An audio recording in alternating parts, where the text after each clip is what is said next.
I'm Uncle Kenny. I've a large poplar tree to fell today. It's about 75 feet, give or take.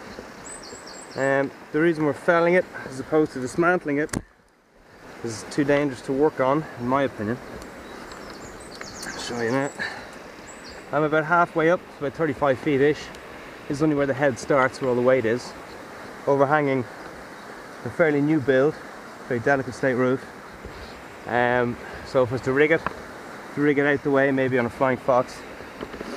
But the issue is this: it's an old wound, if you can see it, and it's quite a bad split. You know, it's steep enough. I reckon it goes right through the tree. It's through the centre of the tree, so it's quite substantial. This is the track of it going up here. It's kind of healed a bit over the years. I wouldn't be confident to climb on it. I'd probably get away with it, but one day I won't. So we're going to fell it. Now, unfortunately, the original part of the job was we dismantled a lot of trees here recently, and it was not to damage the small trees. That was before we came across this. So I'm going to set up a line with a redirect and a mechanical pull out the back, or a JCB.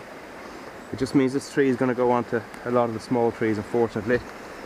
I'm pushing the limits here a little bit. I might end up just this way.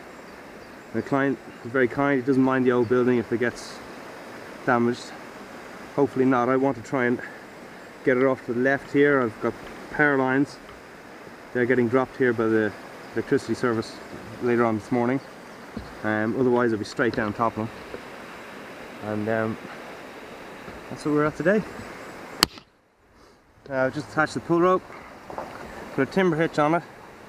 For most pulls I'd usually use a carabiner for rigging and that, but I'd just be a bit happier with the timber hitch today because I might need a fairly substantial pull. Another question: why am I not using a cherry picker or a crane? Access. There's a courtyard there. I can't get a crane into it because there's a bridge. You can probably hear the river, but there's a bridge there. I can't get a crane in. Way too far from the road. Behind me is just a wet field. Nothing's going in there. And same, I don't think I can get a cherry picker in there, and I'd need a big one. I'd need about a 35 meter cherry picker, because we're too far from the house. So this is pretty much our only option. We don't use choppers here, so don't know if I'll put a wedge in this, because I don't really want to be dicking around wasting time putting a wedge in. I don't think I'll have the time to do it, but I'd like to have it ready anyway.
That's the poplar tree down.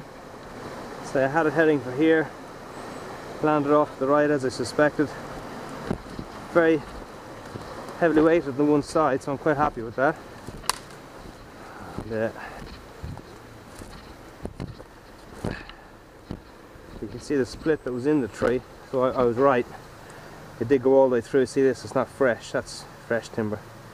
That's split a long time, and that's basically where the head had started. So yeah, I'm glad I didn't climb it. You can hear she's very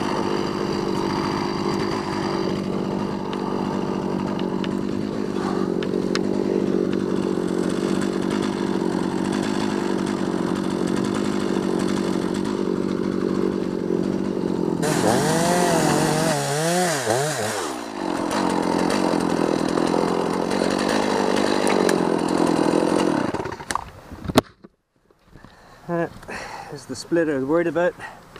Look, you can see soil, even worms, wood lice.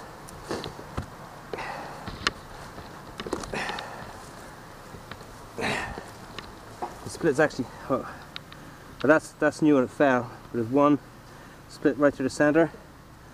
You know, these are all old splits, so believe it or not, I'm actually glad to see that. It makes me feel happier about felling the tree as opposed to climbing it. It worked out well. I think we only lost one tree. Missed the building. As it turned out, it wouldn't have got the wires, but I'd rather drop them than take the chance. Like slugs and everything. So I'm a happy chappy. Okay.